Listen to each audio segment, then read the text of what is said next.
Bismillahirrahmanirrahim. Assalamualaikum warahmatullahi wabarakatuh. Baik, untuk pengulangan mata kuliah asuransi kesehatan yang tempoh hari kita tidak masuk, ini hari Bapak jelaskan yang tertunda kemarin tentang asuransi kesehatan. Asuransi kesehatan. Apa itu asuransi kesehatan? Asuransi kesehatan adalah sebuah jenis produk asuransi yang secara khusus menjamin biaya kesehatan atau perawatan para anggota asuransi tersebut jika mereka jatuh sakit atau mengalami kecelakaan. Ini dia yang dimaksud daripada asuransi kesehatan. Nah, kemudian secara garis besar ada dua jenis perawatan yang ditawarkan perusahaan, yaitu rawat inap atau inpatient treatment, yang kedua rawat jalan outpatient treatment. Kita lihat sama apa itu prinsip dasar dari asuransi.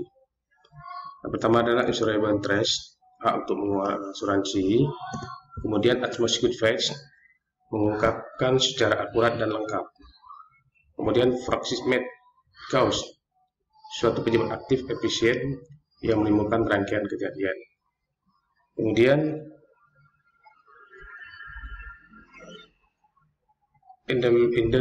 indemnity, suatu mekanisme di mana penanggung menyediakan kompensasi finansial. Selanjutnya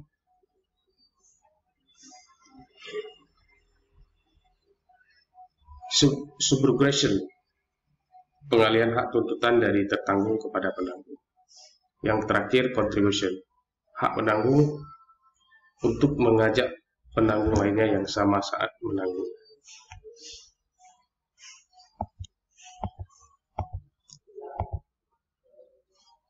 Risiko asuransi. Risiko asuransi kesehatan adalah risiko dan risiko sakit. Di Indonesia, seperti kita ketahui, banyak orang menggunakan istilah risiko, bukan risiko. Sesungguhnya ada perbedaan makna antara risiko dengan risiko. Dalam bidang asuransi, istilah risiko digunakan untuk hal-hal yang sifatnya spekulatif. Sedangkan risiko digunakan dalam asuransi untuk kejadian-kejadian dapat diasuransikan yang sifatnya bukan spekulatif. Pemahaman tentang risiko. Kata risiko itu berasal dari bahasa Inggris, risk, yang bermakna sebagai. Asuransi mengambil konsep risk sebagai objek asuransi karena ketidakpastian itu dapat dikelola menjadi suatu bentuk kepastian dalam bentuk yang lain. Manajemen risiko.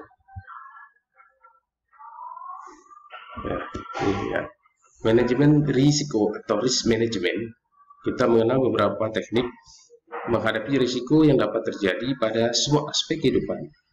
Teknik-teknik tersebut adalah ada 4. Yang pertama adalah menghindarkan risiko, risk avoidance. Kemudian mengurangi risiko, risk reduction. Ketiga, memindahkan risiko, risk transfer. Kemudian mengambil risiko, risk assumption.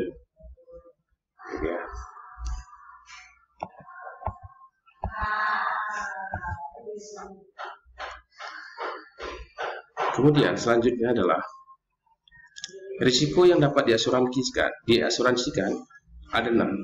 Yang pertama adalah risiko tersebut haruslah bersifat murni. Contoh, kejadian-kejadian yang kecelakaan yang kita alami ini murni, bukan rekayasa. Tidak termasuk bunuh diri. Bunuh diri tidak termasuk ke dalam risiko yang bersifat murni, karena itu adalah disengaja. Kemudian risiko bersifat definitif, pasti dan jelas. Apa risiko pasti dan jelas? Kematian, salah satunya. Kemudian ada risiko bersifat statis tanpa dipengaruhi perubahan tiba-tiba di kejadiannya. Kemudian ada risiko berdampak finansial, dapat diperhitungkan. Ya. Kemudian ada risiko measurable, diperhitungkan secara akurat. Misal seperti Bapak kasih tahu ke tempo hari, kita melakukan perjalanan naik kapal laut, apakah itu ke Sabang, kemudian Simelu contohnya. Kita lihat cuaca yang terjadi sangat tidak mendukung dan tidak bersahabat. Apakah perlu kita memperhitungkan atau kita mengambil kesimpulan risiko measurable ini? Harus benar-benar kita lakukan keakurapan keadaan. Kalau cuaca tidak baik, kita jangan berangkat supaya kita selamat, ya. Kemudian ada ukuran risiko harus besar. Ini dia, risiko harus besar. Apa contohnya risiko harus besar? Katakanlah di hari tua kita pasti sakit, apakah itu salah satu diabetes, stroke, jantung, dan lain sebagainya. Ini risiko, ukuran risiko yang harus besar, harus kita hadapi masa tua kita. Bagaimana nantinya kita menghadapi itu? Inilah ya, harus diasuransikan. Ya. Oke, ada jenis asuransi. Yang pertama adalah kontrak asuransi. Mekanisme asuransi itu merupakan hubungan kontraktual yang mengatur kewajiban dan hak para pihak. Peserta wajib membayar premi dan berhak mendapatkan manfaat asuransi. Sedangkan prosedur berhak menerima membayar premi dan wajib membayar manfaat. Ada yang bersifat kondisional. Dalam kontrak asuransi, kewajiban asurador baru akan terjadi jika kondisi telah ditentukan, misal sakit atau kehilangan harta benda terjadi pada diri tertanggung. Kemudian bersifat unilateral. Pihak yang dapat dituntut adalah karena tidak memenuhi kewajibannya hanyalah pihak asurador atau asuransi. Ya. Ada yang bersifat adhesi.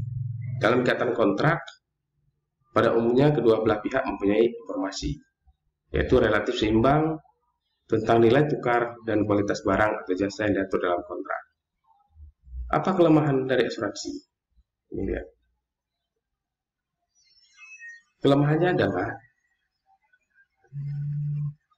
pilihan terbatas, karena asuransi sosial mewajibkan penduduk dan pengelolaannya yang merupakan suatu badan pemerintah atau kuasa pemerintah.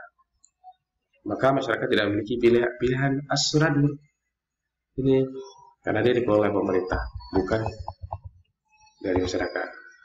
Kesimpulannya adalah di Indonesia, PT Askes Indonesia merupakan salah satu perusahaan asuransi sosial yang menyelenggarakan asuransi kesehatan kepada para anggotanya yang utamanya merupakan para pegawai negeri sipil. Anak-anak mereka juga dijamin sampai dengan usia 21 tahun. Para pensiun beserta istri ataupun suami juga dijamin seumur hidup. Badan yang menyalurkan risiko disebut badan yang menyalurkan risiko tersebut disebut tertanggung, dan badan yang menerima risiko tersebut disebut dengan penanggung. Perjanjian antara kedua badan ini disebut kebijakan. Nah, sarannya adalah apa yang bisa kita petik dari ini? pemahaman tentang asuransi kesehatan sosial masih sangat rendah. Karena sejak lama kita hanya mendapatkan informasi yang biasa tentang asuransi kesehatan yang didominasi dari Amerika dan asuransi kesehatan komersil lainnya. Baik, adik-adik sekalian, mungkin hanya ini yang bisa Bapak sampaikan untuk sementara penjelasan dari materi yang kita tertunda tempoh hari. Lebih kurang Bapak mohon maaf. Bila ada pertanyaan nanti silahkan di japri ataupun silahkan di email Bapak. Hanya ini yang bisa Bapak sampaikan, lebih kurang mohon maaf. Assalamualaikum warahmatullahi wabarakatuh.